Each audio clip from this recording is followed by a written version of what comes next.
है कि बच्चा मेरे से डेली वीडियो में एक चीज पूछता है, सर टाइम टेबल क्या होना चाहिए। मेरे भाई किसी भी चीज का है ना एक प्रॉपर टाइम टेबल नहीं होता। क्यों? क्योंकि से यहाँ पर देखो, जो रात में जागते हैं उनको क्या बोलते हैं, कमेंट बॉक्स में एक और बताना जल्दी से। जो रात भर जागते हैं उनको क्या बोलते हैं? नॉकटर्नल बोलते हैं। क्या बोलते हैं? नॉकटर्नल। ठीक है। बहुत लोग ऐसे होते हैं जो नॉकटर्नल होते हैं। नॉकटर्नल का मतलब जिनको रात में काम करने की आदत होती है, जागने की आदत होती है। बहुत लोग ऐसे होते हैं जो डायर्नल होते हैं, दिन में जागते हैं। ठीक है। तो अलग अलग लोगों के जागने का भी शेड्यूल अलग है, पढ़ने का भी शेड्यूल अलग है।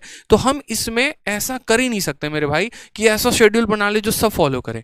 लेकिन हाँ, इसमें हम अपने समय को, जो हम अपना समय है उसको हम डिवाइड कर सकते हैं कि मुझे मैथ को कितना टाइम देना है, मुझे इंग्लिश को कितना टाइम देना है, मुझे रीजनिंग को कितना टाइम देना है। जैसे मान लीजिए कि आप जब सुबह उठते हैं तो आपको पता है कि आपको डेली वोकैबुलरी को है ना 1 घंटे देना ही देना है, चाहे आप कुछ भी कर लीजिए। और ये 1 आवर कभी भी है ना मॉर्निंग में देना है। जितनी भी याद करने वाली चीजें होंगी उनको सुबह में रखा करो, और जितनी भी प्रैक्टिस करने वाली चीजें होंगी उनको रात में रखा करो। ठीक है। तो रोज के सुबह में वोकैबुलरी को आपको 1 घंटा देना है। वोकैबुलरी के तुरंत बाद ग्रामर को किया करो। ठीक है। इंग्लिश को एक ही साथ निपटा लिया करो, फिर रात का झंझट नहीं रहेगा। ग्रामर को डेली का डेली 1 घंटा देना है। कैसे 1 घंटा देना है? तो क्या करना है, आप यहां सब्जेक्ट वाइज फिक्स कर लीजिए सर। और सब्जेक्ट वाइज कैसे फिक्स कर लीजिए? Topic chapter wise. इसमें चैप्टर वाइज ऐसे फिक्स कर लीजिए कि यार आज मैंने नाउन पढ़ा, ठीक है, तो मुझे नाउन जो है ना, जैसे मानो कोई सर से मैं पढ़ रहा हूं तो उनकी वीडियोस भी मैंने खत्म कर दी, उनकी शीट्स भी मैंने लगा दी। और जैसे मानो कोई भी एक बुक मैंने हो गई, जैसे मानो मैंने नीतू सिंह से खत्म कर लिया या मिरर ऑफ कॉमन एयर से खत्म कर लिया। अब नाउन में मैं इतना कंफर्म हो चुका हूं कि कोई भी मुझे एक सवाल देके दिखा दे, मेरे से गलती नहीं होने का है। ये तरीका होना चाहिए। ठीक है। कोई भी एक सवाल देके दिखा दे, गलती नहीं होगा तो नहीं होगा। ठीक है। ये होना चाहिए तरीका। ग्रामर में डेली 1 से 2 घंटे अगर आप दे रहे हो तो बहुत अच्छी बात है। फिर उसके बाद आप जो है फिक्स कर लो कि यार मैथ्स में डेली के डेली मुझे कितना टाइम देना है, तो कम से कम यहाँ पर 2 घंटे।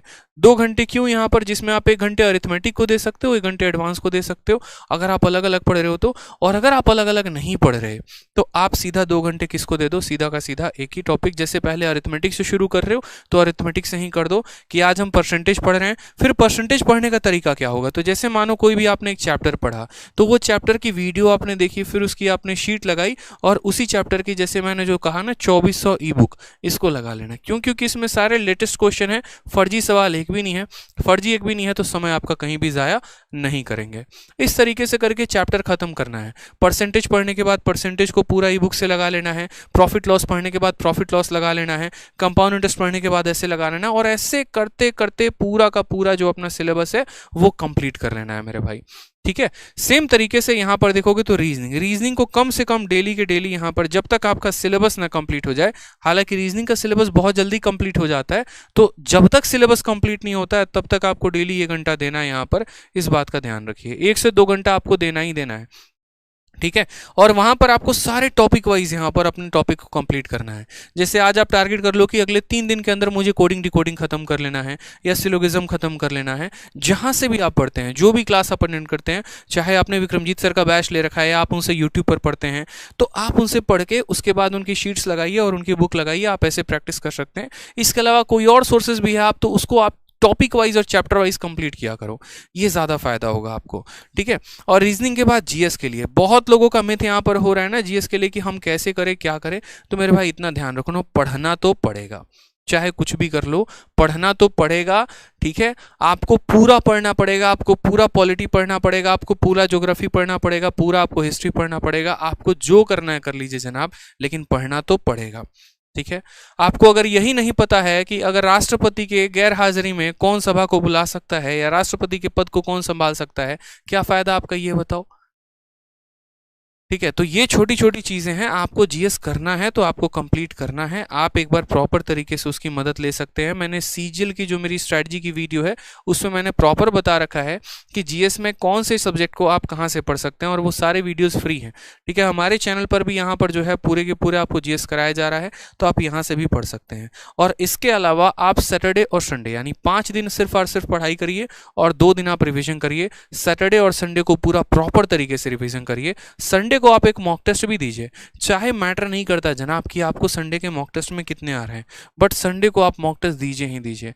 आपके चाहे 100 नंबर आ रहे हो या आपके 60 नंबर आ रहे हो, कोई फर्क नहीं पड़ता। शुरुआत वहीं से होती है और धीरे धीरे जो ये आपका ग्राफ है ना, ये थोड़ा धीरे धीरे करके ऊपर जाएगा और तब आप एक अच्छा नंबर स्कोर कर पाएंगे। तो जहां से आ रहा है, जितने नंबर से आ रहा है, आप वहीं से मॉक टेस्ट देना शुरू करो। रिवीजन आपकी कंटिन्यू रहेगी और धीरे धीरे नेक्स्ट पेपर तक के लिए तैयार हो जाओगे।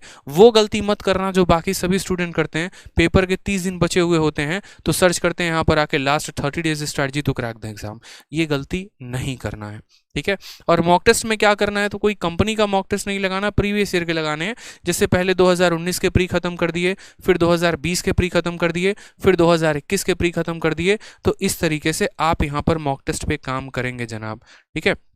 मॉक टेस्ट भी देंगे तो सिर्फ और सिर्फ किसका देंगे, तो प्रीवियस ईयर का। यहाँ पर जैसे पहले 2018 का प्री खत्म, फिर यहाँ पर 2019 का प्री खत्म, फिर 2020 का प्री खत्म। यकीन मानिए अगर आप इतना फॉलो कर लिए ना जितना हम आपको बोले हैं, तो आपका प्री निकलने से कोई रोक नहीं पाएगा। क्यों? क्योंकि बाकी लोगों की तैयारी बाद में होती है, हम तैयारी पहले करके बैठेंगे, ठीक है भाई, बिल्कुल। तो इसी तरीके से आप यहाँ पर अभी शुरुआत करो, बीच में जहाँ जहाँ पर ज़रूरत पड़ेगी ना मैं आपको गाइड करते रहूँगा। और कौन कहता है कि यूट्यूब से सिलेक्शन नहीं हो सकता, सिलेक्शन लेने के लिए बैच लेने की आवश्यकता है, ऐसा बिल्कुल भी ज़रूरी नहीं है, ठीक है। आप डेडिकेशन के साथ जहाँ से ही पढ़ना चाहे आप वहाँ से ही पढ़ सकते हैं, ये आपके ऊपर होता है, आपके लेवल के ऊपर होता है, ठीक है।